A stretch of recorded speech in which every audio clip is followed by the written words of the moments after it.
नमस्कार, बहुत स्वागत। मैं हूं आपके साथ सुचित्रा गुप्ता। तो देखिए, दक्षिण एशिया के दो कंगाल मुल्क यानी कि बांग्लादेश और पाकिस्तान साथ साथ आ गए, अपने मुस्तकबिल के लिए करार कर रहे हैं। कट्टरपंथ के रास्ते पर चलते हुए व्यापार, अर्थव्यवस्था और सांस्कृतिक समझौते पर हस्ताक्षर कर रहे हैं। पाकिस्तान और बांग्लादेश के बीच बढ़ते द्वंद्वों की भारत को अब चिंता होने लगी है। दो पड़ोसी देशों की दोस्ती भारत की नेबरहुड फर्स्ट नीति के लिए चुनौती माना जा रहा है। पहले देखिए हमारी खास रिपोर्ट, उसके बाद करेंगे इस पर चर्चा। पाक बांग्लादेश में समझौता साइन, मोहम्मद यूनुस अपना रहे कैसी लाइन, बांग्लादेश पाकिस्तान की यारी, क्या भारत को घेरने की तैयारी, दो पड़ोसी में रिश्तों में गर्माहट, भारत के लिए खतरे की आहट। पाकिस्तान के जुल्मों सितम का विरोध कर जो देश अस्तित्व में आया था, 44 साल बाद सारे टिकवे भुलाकर एक बार फिर से दोनों देश करीब आ रहे हैं। शेख हसीना के तख्ता पलट के बाद पाकिस्तान और बांग्लादेश के बीच रिश्ते और मजबूत हो रहे हैं। पाकिस्तान और बांग्लादेश के बीच नजदीकियां बढ़ती जा रही हैं। जिस देश की खुद की अर्थव्यवस्था और शिक्षा व्यवस्था चौपट है, वो अब बांग्लादेश में सिकिया कराने की बात कर रहा है। सुनने में थोड़ा अटपटा लग रहा है, लेकिन ये आज की सच्चाई है।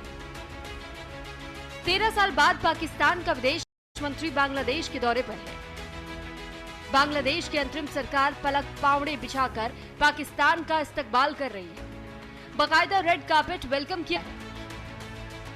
1971 में अस्तित्व में आने के बाद से ही पाकिस्तान से बांग्लादेश के रिश्ते हमेशा उतार चढ़ाव से भरे रहे हैं, लेकिन शेख हसीना के तख्ता पलट के बाद बांग्लादेश की अंतरिम सरकार नियत के साथ नीति भी बदलने पर आमादा है। तभी तो जिस पाकिस्तान का नाम सुनना भी कभी गवारा नहीं था, आज उसके साथ समझौते का मानो जैसे सिलसिला चल पड़ा हो। बीते दिन ढाका में पाकिस्तान के उप प्रधानमंत्री और विदेश मंत्री मोहम्मद इशाक डार, बांग्लादेश के विदेश सलाहकार मोहम्मद तौहीद हुसैन के बीच प्रतिनिधिमंडल स्तर की बातचीत हुई। उसके बाद पाकिस्तान और बांग्लादेश ने अपने रिश्तों को मजबूत करने के लिए 6 बड़े समझौते किए। इनमें राजनयिक और आधिकारिक पासपोर्ट धारकों के लिए वीजा छूट शामिल है। साथ ही व्यापार और निवेश को बढ़ावा देने के लिए एक संयुक्त समूह बनाया गया है। दोनों देश की विदेश सेवा अकादमी के बीच प्रशिक्षण और सहयोग पर सहमति बनी है। मीडिया क्षेत्र में पाकिस्तान के एसोसिएटेड प्रेस ऑफ पाकिस्तान और बांग्लादेश की बांग्लादेश संवाद संस्था के बीच साझेदारी होगी। इसके अलावा दोनों देशों के सामरिक अध्ययन संस्थानों के बीच सहयोग का समझौता हुआ। इस कॉरिडोर के जरिए एक सांस्कृतिक आदान प्रदान कार्यक्रम भी शुरू किया जाएगा, जिससे आपसी रिश्ते और गहरे होंगे। पाकिस्तान जो खुद आर्थिक तंगी के दौर से गुजर रहा है, पैसों के लिए IMF के आगे हाथ फैलाए खड़ा होता है, दूसरे देशों में जाकर भीख मांगता है। वही पाकिस्तान बांग्लादेश के छात्रों को स्कॉलरशिप देने की बात कर रहा है।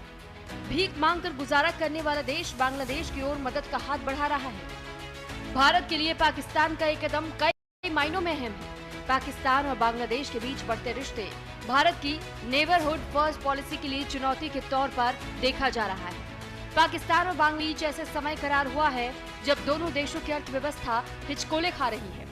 वहीं भारत अमेरिका से दूरी बनाकर चीन और रूस के करीब होता जा रहा है। पाकिस्तान शुरू से ही भारत का प्रमुख प्रतिद्वंदी रहा है। पाकिस्तान का बांग्लादेश के करीब आना भारत के लिए जोखिम भरा हो सकता है। पाकिस्तान और बांग्लादेश के बीच हुए समझौते केवल कूटनीति नहीं, बल्कि यह कदम भारत की क्षेत्रीय प्रभुत्व की स्थिति को संतुलित करने का प्रयास हो सकता है, जो भारतीय नजरिए कतई ठीक नहीं है। कुल मिलाकर पाकिस्तान और बांग्लादेश का नजदीक आने से दक्षिण एशिया में भू राजनीतिक समीकरण के बदलने की आशंका है।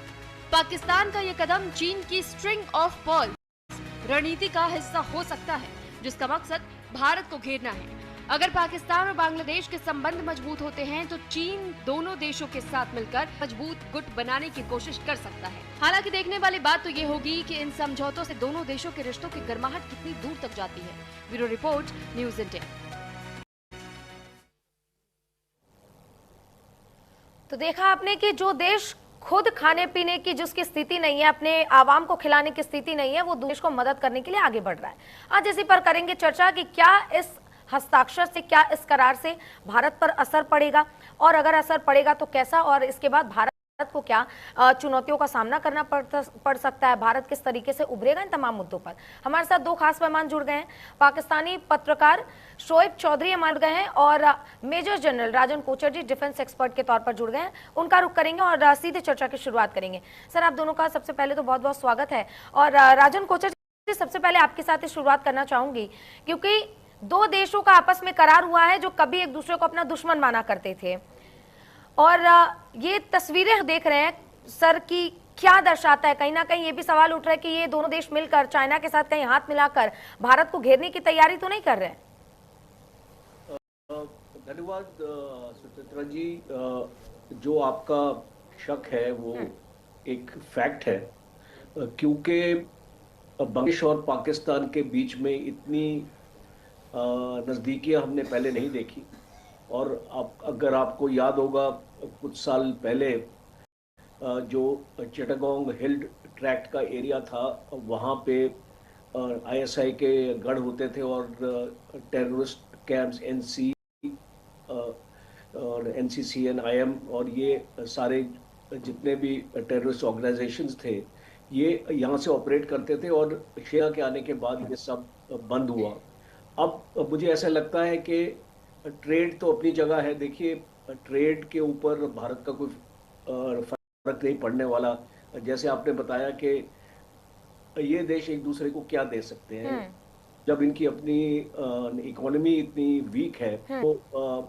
तो इसमें जो बातचीत अभी एक्चुअली चल रही है, एक बातचीत ये चल रही है कि सार्क को, जो एक संगठन था सार्क, वो जो उसको रिवाइव करने की बात चल रही है, जिसमें चाइना एक बहुत अहम रोल प्ले करना चाहता है। कि आज की जो स्थिति यहाँ पे है, भारत की वजह से चाइना अपने आप को एक्सर्ट नहीं कर पाए इस एरिया में, और ख़ास तौर पे बांग्लादेश ने भी चाइना से अपनी दूरियां बना के रखी थी।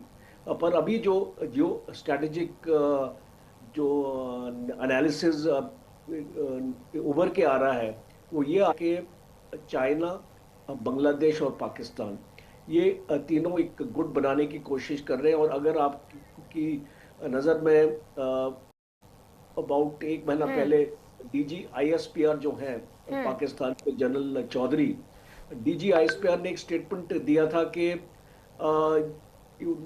अगड़ी लड़ाई अगर पाकिस्तान के साथ होती है और भारत पाकिस्तान युद्ध में जाते हैं, तो भारत के ऊपर नॉर्थ ईस्ट से भी वार आएगा। इसका मतलब कि पाकिस्तान अपनी तैयारियां कर रहा है नॉर्थ ईस्ट में भी। और नॉर्थ ईस्ट का मतलब है बांग्लादेश का जो एरिया है। और मैं यहाँ पे रहा हुआ हूँ, इस एरिया में किलोमीटर तक बॉर्डर फेंसिंग नहीं है और एक पोरस बॉर्डर है। और कुछ गांव इधर है, कुछ गांव उधर है, लोग आते जाते रहते हैं। कोई ऐसा वीज़ा का सिस्टम नहीं है इन एरियाज में। तो जब हम इस तरीके की एक सिक्योरिटी वनरेबिलिटी देख रहे हैं, आना जाना आसान है, और फिर BSF हर एक जगह भी इसको तैनात नहीं हो सकती है। मेजर एरियाज में BSF की डोमिनेंस है। कुछ ऐसे एरियाज हैं जहाँ से इन्फिल्ट्रेशन भी हो रही है, स्मगलिंग भी हो रही है, ड्रग्स भी आते हैं, हथियार भी आते हैं। तो इस तरीके की रिपोर्ट्स हमको मिलती हैं। हाल ही में 5 बांग्लादेशी पकड़े गए थे इस बॉर्डर पर, और उसमें से एक ISI का था और एक बांग्लादेश आर्मी का था बंदा।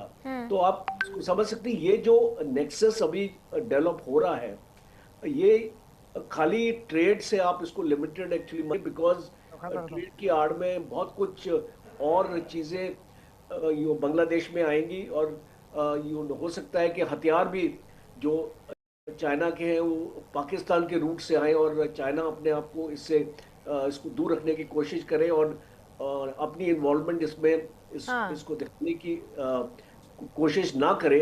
तो ऐसा लगता है कि पाकिस्तान के थ्रू ये चीजें आएंगी। और कुछ इंटेलिजेंस रिपोर्ट्स हमको ये भी बताती हैं कि कुछ महीने पहले पाकिस्तान कुछ शिप्स आई थी, मर्चेंट शिप्स आई थी बांग्लादेश में, और उसमें एमुनिशन वगैरह इस तरीके की चीजें थी। तो जो ये, अगर मैं इसको एक इसको समराइज करूं इस चीज को, ये आपके फॉरेन सेक्रेटरी कोचर साहब, अगर मैं ये कहूं कि कहीं ना कहीं पाकिस्तान के पीछे चाइना का हाथ है, कि वो पाकिस्तान को आगे कर रहा है कि आप बांग्लादेश के साथ मिलिए और आगे की कार्रवाई की, क्योंकि पाकिस्तान के पास इतने पैसे तो है नहीं, वो अपनी आवाम को तो खाना ठीक से खिला नहीं पा रही और वो मदद बढ़ा रहे, तो क्या कह सकते हैं कि पीछे से कहीं ना कहीं चाइना का भी इसमें हाथ है? चाइना का हाथ इसलिए है सुचित्रा जी, क्योंकि ये जो ऑपरेशन सिंदूर हुआ था, ये लड़ाई पाकिस्तान ने अकेले नहीं लड़ी है।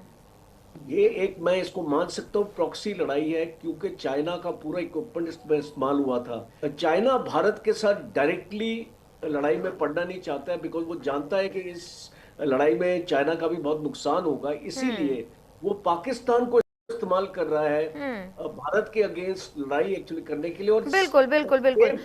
कोचर साहब, हमारे साथ शोएब चौधरी साहब भी जुड़ गए, माफी चाहूंगी, पहले मैं उनका इंट्रोडक्शन जरा गलत कर दिया था। सर, आप बांग्लादेशी पत्रकार हैं, हमारे साथ जुड़ गए हैं और आज उनके साथ भी चर्चा को लेकर इसी पर चर्चा होगी कि आखिर ये जो करार हुआ है। शोएब साहब, पहले तो आपका बहुत बहुत स्वागत है और आपने समय निकाला है चर्चा का हिस्सा बने, इसके लिए बहुत बहुत धन्यवाद। आपसे ही समझना चाहेंगे, ये जो करार हुआ है सांस्कृतिक क्षेत्र में, शिक्षा के क्षेत्र में, वीजा को मुफ्त करना, तमाम चीजों पर करार हुआ है, क्या ये दोनों देश जो इस वक्त, बांग्लादेश भी अलग स्थितियों से जूझ रहा है, पाकिस्तान कंगाल की स्थितियों से जूझ रहा है, बिल्कुल खाने पीने के आवाम को लाले पड़े हुए हैं, ऐसे में ये करार जो हुआ है, आगे चलकर ये फ्यूचर में आपको क्या लगता है, बांग्लादेश को फायदा पहुंचा पाएंगे? बहुत बहुत धन्यवाद सुचित्रा जी और जनरल रंजन सर को मेरी तरफ से नमस्कार। देखिए, ये जो इसाक दर आया, पाकिस्तान, आपने ठीक कहा, एक भिखारी मुल्क, इसको भीख मांगने के कटोरे भी नहीं गए। और एक परीक्षा है पाकिस्तान की है कि आतंकवादी मुल्क, दुनिया भर आतंकवाद एक्सपोर्ट करता है। अभी जो आपने बात कर रहे थे सुचित्रा जी स्कॉलरशिप के बारे में, मुल्क हमें स्कॉलरशिप कैसे देगा? पिछले साल के 5 अगस्त की जिहादी तख्ता पलट के बाद पाकिस्तान बांग्लादेश में जहाज जो भेज रहा है उसमें कोकीन आ रहे, हथियार आ रहे हैं, कोकीन आ रहे, कोकीन। पहला जो जहाज आया कराची चीनी लेके, उसमें 3000 टन कोकीन थे। तो सोचिए कि पाकिस्तान बांग्लादेश को एक खेत बना लिया कि यहाँ ड्रग्स की ट्रेड कर रहा है, बांग्लादेश में ड्रग्स आ रहा है, अफगानिस्तान की ड्रग्स, और बाद में यहाँ से ये drugs European and western destination में भेज रहा है। तो पाकिस्तानी आईएसआई, पाकिस्तानी, ये सब मिलके बांग्लादेश में, ये यूनुस जो है पाकिस्तानी आईएसआई के कठपुतली, ये दोनों मिलके बांग्लादेश में क्या कर रहा है, ड्रग्स की ट्रेड कर रहा है। और ये जो छात्रों को ले जाएगा थोड़ा ही स्कॉलरशिप, ये तो आईएसआई की रिक्रूटमेंट है। बांग्लादेशी छात्रों को, बांग्लादेशी स्टूडेंट्स को आईएसआई रिक्रूट करेगा। और इसाक दर कल बांग्लादेश में आए, देखिए कितनी बेइज्जत की हमारी जाति को, बंगाली जाति को, और यही कहा कि तुम्हारी बंगाली जाति का दिल साफ नहीं है। पब्लिकली कहा कि हमारे दिल साफ नहीं है। पाकिस्तानी जिसको लात मार के निकाला 71 में, हम लोग यहाँ भी आके हम लोगों को कह रहे कि हमारा दिल साफ नहीं है, कि दिल साफ करके आओ और हम माफी में नहीं मांगेंगे। 71 में क्या हुआ और कल रात से क्या हो गया? बांग्लादेश में जो मुक्ति योद्धा, फ्रीडम फाइटर्स, चुन चुन के मुक्ति योद्धा की घर में अटैक शुरू होगी। फजलुर रहमान, एक फ्रीडम फाइटर और बांग्लादेश नेशनलिस्ट पार्टी पीएनपी के लीडर, क्योंकि वो के खिलाफ बात कर रहे महीनों तक, क्योंकि वो फ्रीडम बांग्लादेश की 71 के फेवर में बात करे, आज सुबह 9 बजे उनके घर में अटैक होगी। क्या होंगे बांग्लादेश में? ये पाकिस्तान जो 71 में बंगाली के ऊपर अत्याचार शुरू किया था, अटैक शुरू था, अभी ये जमात इस्लामी, ये यूनुस, ये पाकिस्तानी सब मिलके हम बंगाली के ऊपर फिर से अटैक शुरू कर दिया। Bangladesh is under attack and Pakistan ये सिर्फ एक जहरीली मुल्क है, ये बांग्लादेश को बर्बाद तबाह कर रहा है। ये पाकिस्तान तो कब्रिस्तान हो गया, अभी बांग्लादेश को कब्रिस्तान बनाने की कोशिश। ठीक है चौधरी साहब, समझ सकते हैं, क्योंकि जिस तरीके से कोचर साहब आप भी सुन रहे हैं चौधरी साहब को कि वहां पर किस तरीके से अगर कोई अगेंस्ट बोल रहा है तो आज सुबह सुबह घर पर हमला हो गया। और ये भी बता रहे कि ये जो स्कॉलरशिप के जरिए छात्रों को बुलाया जाएगा, ये एक बड़ा दावा भी इनकी तरफ से। और इसको ही मैं समझना चाहूंगी कि ये जो कह रहे हैं कि छात्रों को, बांग्लादेशी छात्रों को बुलाया जाएगा और आईएसआई इसको रिक्रूट करेगी, यानी कि अब तक पाकिस्तान ही था जो आतंक को प्रोड्यूस करता था, आतंकवादी वहीं से आते थे, लेकिन अब देश के छात्र भी इसमें शामिल होंगे। इसको लेकर जो शोएब चौधरी साहब दावा करें, इसमें किस तरीके की संभावना आपको लगती है? देखिए, पाकिस्तान की जो स्ट्रेटजी रही है और आईएसआई की बांग्लादेश में खास तौर पे मैंने देखा है, ये जो रिक्रूट है ये रिलीजियस लाइंस पे, और जिस तरीके से रेडिकलाइजेशन बांग्लादेश में काफ़ी हो चुकी है, तो जो जमात इस्लामी जैसे आपकी पार्टीज़ हैं, ये आपका रेडिकलाइजेशन की तरफ काफ़ी सालों से बढ़ी हुई हैं और के लिंक्स आईएसआई से बहुत सालों से जुड़े हुए हैं। तो अभी ये कोई रीसेंट फिनोमेना मैं नहीं समझता कि है, पर क्या होगा, क्योंकि पहले जब शेख हसीना की गवर्नमेंट थी तो इसके ऊपर रोक लगी होती थी, इसके ऊपर चेक होते थे, लोग अरेस्ट होते थे, लोग पकड़े जाते थे, छापे होते थे, रेड्स होते थे, उनके कैंप्स के जो डिस्ट्रॉय किया जाता था जैसे जैसे कैंप्स बॉर्डर के पास आते थे। पर अब क्या होगा, अब ये सारी चीज़ें जो प्रेजेंट हुकूमत है बांग्लादेश की वो नहीं करेगी। और एक फ्रंट DGISPR जिसका जिक्र कर रहे हैं, वो एक रियलिटी नज़र आता है मुझे। और मैं सहमत हूँ जब शोएब साहब ये बताते हैं कि रिक्रूटमेंट दो तरीके से होती है, एक आपकी रेडिकलाइजेशन की और एक आपका मनी पावर की, आपको पैसे देने की, और तीसरा ड्रग्स के ऊपर। तो तीनों चीजों की स्ट्रेटजी पाकिस्तान यहाँ पे लगा। आप देखिए बांग्लादेश में अनएम्प्लॉयमेंट कितनी है, आपकी जो पूरी इंडस्ट्री, अब जब इंडिया बांग्लादेश का सबसे लार्जेस्ट ट्रेडिंग पार्टनर था, एक स्ट्रेटेजिक पार्टनर भी था, आज पाकिस्तान कोशिश कर रहा है अंदर आने के लिए। गारमेंट इंडस्ट्री को कॉटन चाहिए, कॉटन भारत से आता था, अब बांग्लादेश के साथ डील हो रही है कॉटन की। एक भारत एक ट्रांजिट रूट था, चाइना का जो बेल्ट रोड इनिशिएटिव है उसमें पाकिस्तान और बांग्लादेश दोनों शामिल हैं। तो ये सारे फैक्टर जब आपके सामने मैं लेके हूँ तो एक बहुत क्लैरिटी हमको मिलती है कि बांग्लादेश, चाइना और पाकिस्तान का यहाँ पे नेक्सस है, और चाइना कोशिश ये कर रहा है कि पाकिस्तान के थ्रू सारे काम करवाए। टर्की भी यहाँ पे, आपने देखा होगा कि टर्किश ड्रोन्स भी आ चुके हैं बांग्लादेश में। बिल्कुल बिल्कुल, हमने देशों सिंदूर में किस तरीके से चाइना और टर्की के हथियारों का इस्तेमाल किया गया था। कुचर साहब, एक बार चौधरी साहब के पास में फिर आना चाहूंगी। चौधरी साहब, ये जो पूरा मूवमेंट चल रहा है और आप जिस तरीके से इस वक्त बांग्लादेश के हालत के बारे में जिक्र करें, आप क्या देखते हैं कि क्या ये 1971 का दौर है जो अब पाकिस्तान और बांग्लादेश के मिलने के बाद एक बार फिर से देखने को मिले? सुचित्रा जी, 71 में बांग्लादेश की जो मुक्ति युद्ध हुआ, हमारा लिबरेशन हुआ पाकिस्तान के खिलाफ, उस वक्त अमेरिका हमारे खिलाफ थी, पाकिस्तान के साथ थे, और चाइना भी पाकिस्तान के साथ थे। अभी जो बांग्लादेश में हो रहा है सुचित्रा जी, ये क्या है? डोनाल्ड ट्रंप और असीम मुनीर की कॉन्स्पिरेसी है। डोनाल्ड ट्रंप अचानक भारत की दुश्मन बन गई क्योंकि उनके बिजनेस जो प्राइवेट, उनके जो फैमिली का बिजनेस है, वो क्रिप्टो करेंसी के बिजनेस मिल रहा है पाकिस्तान में। और आसिम मुनीर तो पाकिस्तान के बलूचिस्तान, खैबर पख्तूनख्वा, वहां जितने ऑयल रिजर्व है सब दे दी पाकिस्तान ट्रंप के हाथ में। अभी ट्रंप और आसिम मुनीर मिलके कोशिश कर रहे हैं बांग्लादेश को यूज करके भारत को दबाने के लिए, मगर ट्रंप तो जानते नहीं कि भारत को वो दबा नहीं सकते, मोदी जी को दबा नहीं सकते, ट्रंप खुद दबेगा। ट्रंप ने कहा था कि इंडिया इकोनॉमी इज डेड, मगर असली हकीकत क्या है? American economy is dead, economy डूब रहा है। इकोनॉमी पाकिस्तान की तरह अमेरिका भी कंगाल मुल्क होने वाला है।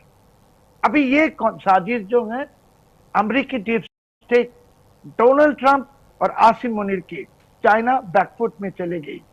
क्यों चाइना बैकफुट में गई? कि चाइना समझता है कि अभी ये डोनाल्ड ट्रंप अमेरिकी डीप स्टेट अगर पाकिस्तान को या किसी को भारत के खिलाफ इस्तेमाल करेगा, next target is China, because America की सबसे बड़ा दुश्मन है चाइना।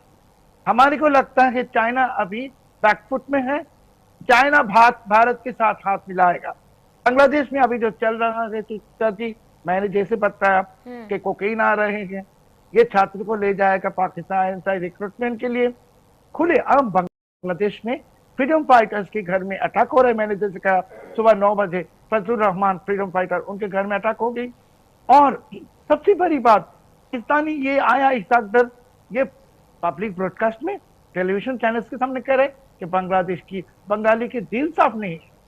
ये 71 में जैसे अमेरिका ने और चाइना ने कोशिश किया था कि हमारे लिबरेशन वार फोल्ड हो जाने में कामयाब नहीं हो, अभी सेम कोशिश है। मगर सुचित्रा जी, बंगाली 18 करोड़ ये जाग रहा है। और हमारे जो पड़ोसन मुल्क है भारत, मैंने पहले कहा, कल भी कहा कि ये सदा मित्र है रहेगा। बांग्लादेश में पाकिस्तानी की कोई जगह है नहीं। 71 में 71 हमने पाकिस्तानियों को लात मार के निकाला था, फिर से लात मार के निकालेंगे। पाकिस्तान की कोई जगह बांग्लादेश में होगा नहीं, क्योंकि पाकिस्तान बंगाली जाति के एकमात्र दुश्मन है।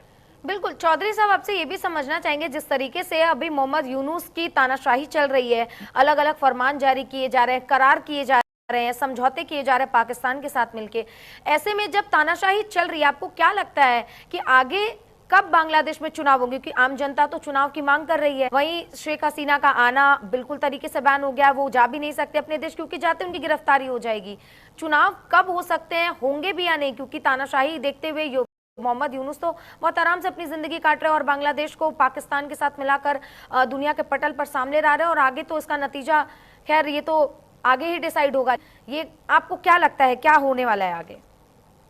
सुचित्रा जी, मैंने 23 तारीख पर तो आपको एक्सप्लेन किया था कि बांग्लादेश में जो वोट बैंक है उसमें जमात इस्लामी इस्लामियों को सब मिला के सिर्फ 7%, और यूनुस खुद की वोट बैंक है 0.02%। बांग्लादेश की 93% वोट बैंक अवामी लीग शेख हसीना जी की और पीएनपी खालिदा जिया जी की।